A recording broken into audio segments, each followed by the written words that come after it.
जय जय शङ्कर हर हर शङ्कर जय जय शङ्कर हर हर शङ्कर जय जय शङ्कर हर हर शङ्कर जय जय शङ्कर. அத்வைத்தம் தெய்வத்தின் குரல் 6ஆம் பாகம். அத்வைத சாதனை. நித்திய அனித்திய வஸ்து விவேகம் தொடர்கிறது. வேதத்தின் அந்தமாக முடிவாக இருப்பதால் வேதாந்தம் எனப்படுகிற உபனிஷத்துக்களில் இந்த விஷயம் நிறைய இருக்கிறது. அவை ஏற்பட்டிருப்பதே அனித்திய லோகத்தில் மாட்டிக்கொண்டுள்ள ஜீவர்களை நித்திய வஸ்துவில் சேர்க்கத்தானே. நசிகேதஸ் போன்ற ஒரு சின்ன பையனிலிருந்து ஆரம்பித்து இந்திரன் வரையில் பல பேர் அனித்தியத்தை அனித்தியம் என்று புரிந்து கொண்டு நித்திய தத்துவத்தை தெரிந்து கொண்ட கதைகள் கட்டோபனிஷத்து, சாந்தோக்கியோபனிஷத் முதலியவற்றில் வருகின்றன. யமதர்மராஜா கொடுக்க வந்த அத்தனை பகுமானங்களையும் இதெல்லாம் அனித்தியம், அப்புறம் ஒரு நாள் உன் கைக்கே திரும்பி வரப்போகிறவைதானே என்று குழந்தை நசிகேதஸ் தள்ளிவிட்டு நித்தியமான ஆத்ம தத்துவோபதேசம் ஒன்றையே அவனிடம் வற்புறுத்தி வேண்டி பெற்றிருக்கிறான். நித்யோ அனித்யானாம், அனித்திய வஸ்துக்களிடையிலுள்ள ஒரே நித்திய வஸ்து என்று யமதர்மராஜா ஆத்மாவை வர்ணித்து அதை கண்டு கொண்டுள்ளவர்களுக்குத்தான் சாஸ்வத சாந்தி, வேறே எவருக்கும் இல்லை என்று உபதேசிக்கிறான். குறிப்பு: கட்டோபனிஷத் 5.13. செல்வமெல்லாம் அனித்தியம். இம்மாதிரி அனித்திய வஸ்து எதை கொண்டும் நித்திய தத்துவத்தை அடைய முடியாது என்றும் அதில் வருகிறது. குறிப்பு 2.10. சாந்தோக்கிய கதையில் குறிப்பு 8ஆம் அத்தியாயம் கண்டங்கள் 7-12 முடிய. அசுரராஜனான விரோச்சனன், தேவராஜனான இந்திரன் 2 பேரும் ஆத்மா எது என்று ஆராய்கிறார்கள். அசுரன் தேகமே ஆத்மா என்று முடிவு பண்ணிவிடுகிறான். அசுர வேதாந்தம் இந்திரனோ ஜாக்ரத், ஸ்வப்ன, சுஷுப்தி என்கிற விழிப்பு, கனவு, தூக்கம் ஆகியவைகளிலுள்ள அனுபவங்களை படிப்படியாக அசத்தியம் என்று தள்ளி நிஜமான ஆத்மாவை தெரிந்து கொள்கிறான். இங்கே அவன் அப்படி தள்ளுவதும் நித்யானித்திய வஸ்து விவேச்சனம்தான். தைத்திரியத்தில் பிருகு அன்னமய கோஷத்திலிருந்து ஒவ்வொன்றையும் முதலில் பிரம்மமாக நினைத்து அப்புறம் இல்லை என்று புரிந்து கொண்டு கடைசியில் ஆனந்தமய கோஷத்திற்கும் ஆதாரமான ஆத்மாதான் பிரம்மம் என்ற சரியான ஞானத்தை அடைந்ததாக இருக்கிறது. இதையே இன்னொரு தினசில் சொன்னால் பஞ்ச கோஷங்களையும் அனித்தியமென்று விவேகத்தினால் பகுத்துணர்ந்து தள்ளி ஆத்மாவையே நித்திய வஸ்துவாக தெரிந்து கொண்டார் எனலாம். நேதி நேதி, பிரம்மம் இப்படி இல்லை இப்படி இல்லை, அது பிடிபடுகிற எதுவும் இல்லை, இன்னொன்றை போய் பற்றி கொள்கிறது இல்லை, கட்டுப்படுகிறது இல்லை, கஷ்டப்படுகிறது இல்லை, அழிகிறது இல்லை என்று பிருஹதாரண்யகத்தில் வருகிறது. குறிப்பு 4.2-4 மற்றும் 4-22 ஆகிய 2 இடங்களில். இங்கே எது எதுவாக அது இல்லை என்று இருக்கிறதோ அப்படி இருப்பவைதான் லோக வஸ்துக்கள். அதாவது பிடிபடுவதாக, சிதைந்து போவதாக, பாக்கி சொன்ன எல்லாமாகவும் இருப்பவையே லோக வஸ்துக்கள். ஆகவே நேதி நேதி பாகுபாடு பண்ணுவதென்பது அனித்தியமான லோக வஸ்துக்களை அப்படி புரிந்து கொண்டு தள்ளி மிஞ்சுகிற ஏக வஸ்துவான ஆத்மாவையே பற்றிக்கொள்வதாகவே ஆகிறது. அந்யத் ஆர்த்தம், பாக்கி எல்லாம் நசித்து போகிறவை, அதாவது ஆத்மாவை தவிர மீதி அத்தனையும் அழிந்து போகிறவை என்று பிருஹதாரண்யகத்தில் பல மந்திரங்களில் வருவதும். குறிப்பு 3ஆம் பாகம் 4-2, 5-1 முதலியவை. நித்தியத்தை அனித்தியத்திலிருந்து பிரித்து காட்டுவதுதான். பகவத்கீதையில் பகவான் உபதேச ஆரம்பத்திலேயே, குறிப்பு 2ஆம் அத்தியாயம் உபதேசத் தொடக்க ஸ்லோகங்கள் பார்க்க, ஆத்மா ஒன்றுதான் நித்திய வஸ்து. அர்ஜுனன் எதை கொல்லுவதா என்று பின்வாங்குகிறானோ அந்த தேகம் அனித்தியமே.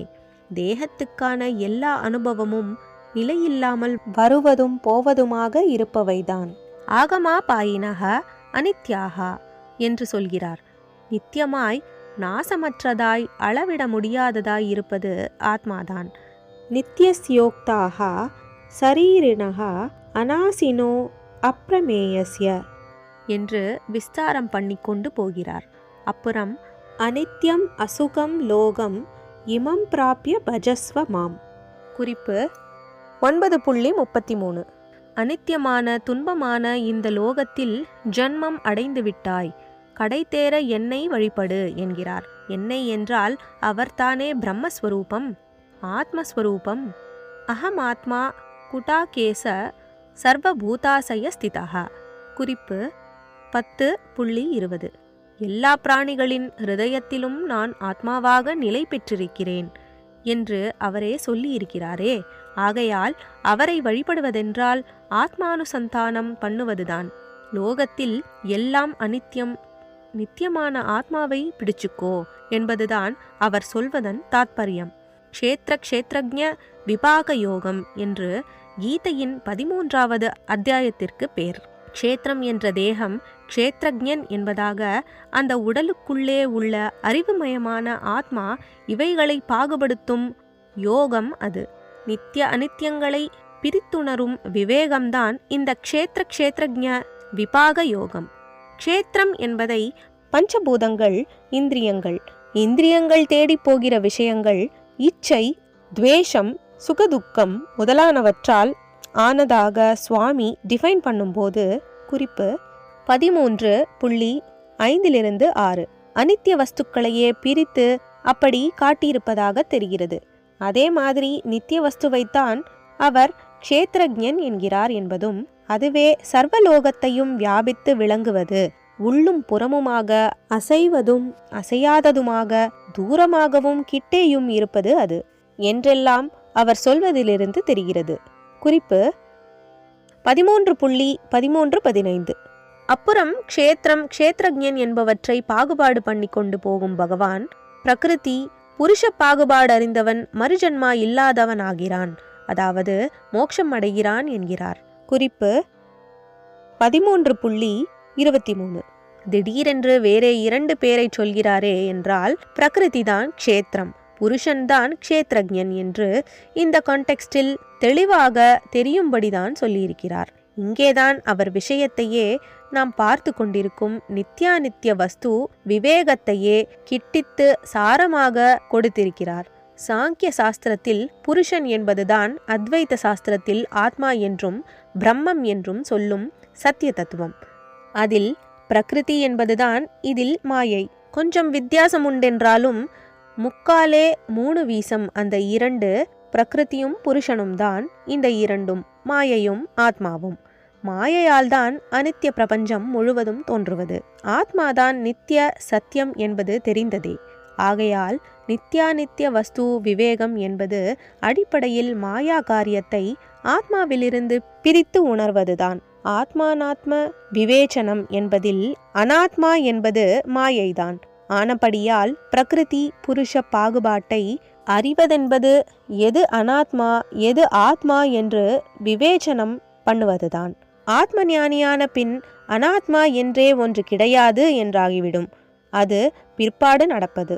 அத்வைதானந்தத்தில் அப்படியே மதம் பிடித்த மாதிரி ஊறிப்போய் கர்வம் என்று கூட விஷயம் தெரியாதவர்கள் நினைக்கும்படி அவ்வளவு ராஜரீகமாக ஒரு ஞானி தன்னுடைய நிலையை சொல்லிக் கொள்வதாக பிரௌடானுபூதி என்று ஆச்சாரியால் எழுதியிருக்கிறார். தலைப்புக்கு ஏற்றாற்போல அனுபூதி பற்றி பிரௌடாக சொல்லிக் கொள்கிறார் போலவே இருக்கும். அதிலே சாக்ஷாத் ஆச்சாரியாலே ஆத்ம அனாத்ம விவேசனம்ங்கிறதே பேத்தல். அனாத்மான்னு ஒன்று உண்டா என்ன? அப்படி உண்டுன்னா இருக்கிற அந்த வஸ்துவை எப்படி போயின்னு தள்ளுறதாம் என்று ஒரே அடியாக அடித்திருக்கிறார். குறிப்பு ஸ்லோகம் 13. ஆனாலும் அது அனுபூதி கண்டவருடைய வார்த்தை. காண வேண்டியவருக்கோ ஆத்மான்னு ஒன்று இருக்கா என்ன? அனாத்மாதானே சர்வ வியாபகமா இருக்கிறதா தெரிகிறது என்பதல்லவா கேள்வியாயிருக்கிறது.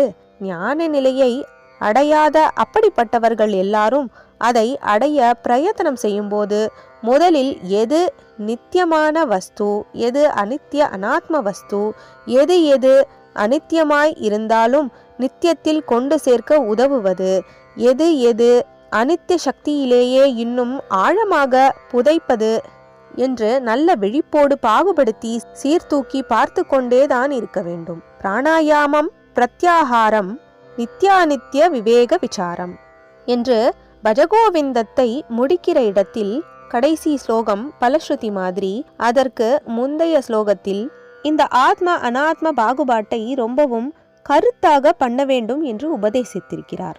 நாம் அவ்வளவு புத்திசாலித்தனத்தோடு பண்ணுவோமோ மாட்டோமோ என்று ஆச்சாரியாலே எதெல்லாம் அனாத்மா என்று பெரிசாக லிஸ்ட் கொடுத்திருக்கிறார்.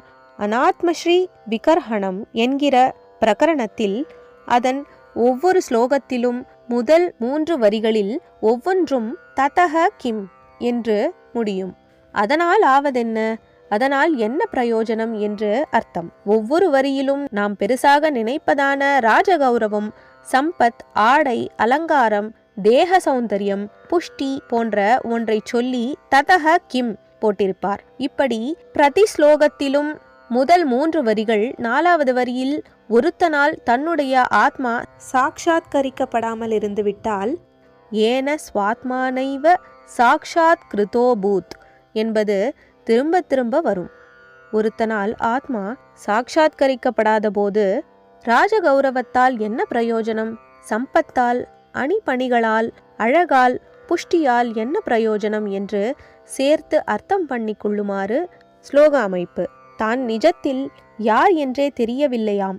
அப்படி தெரியாதவனுக்கு ராஜகௌரவம், சம்பத்து, அது இது என்று சேர்த்து கொள்வதில் என்ன அர்த்தம் என்று தாத்பரியம். அந்த ஆசாமி யார் என்றே தெரியாது.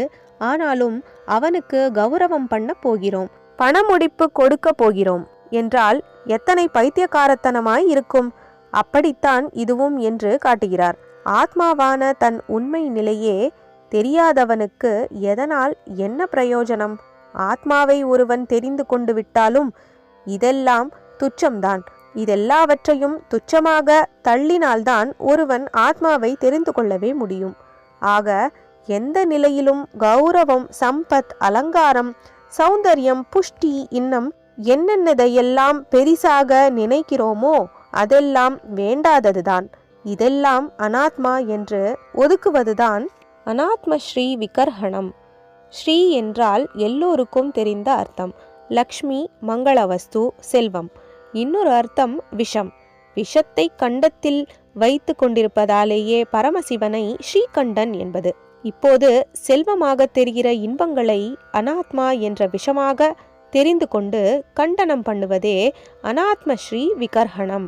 இது ஆத்மானாத்ம விவேகம் என்னும் நித்யானித்ய வஸ்து விவேகத்தின் இன்னொரு பேர்தான். நித்திய அனித்ய வஸ்து விவேகம் நிறைவு பெறுகிறது. ஜெய ஜெய சங்கர, ஹர ஹர சங்கர, மகாபெரியவா சரணம். ஜெய ஜெய சங்கர, ஹர ஹர சங்கர, ஜெய ஜெய சங்கர, ஹர ஹர சங்கர, ஜெய ஜெய சங்கர.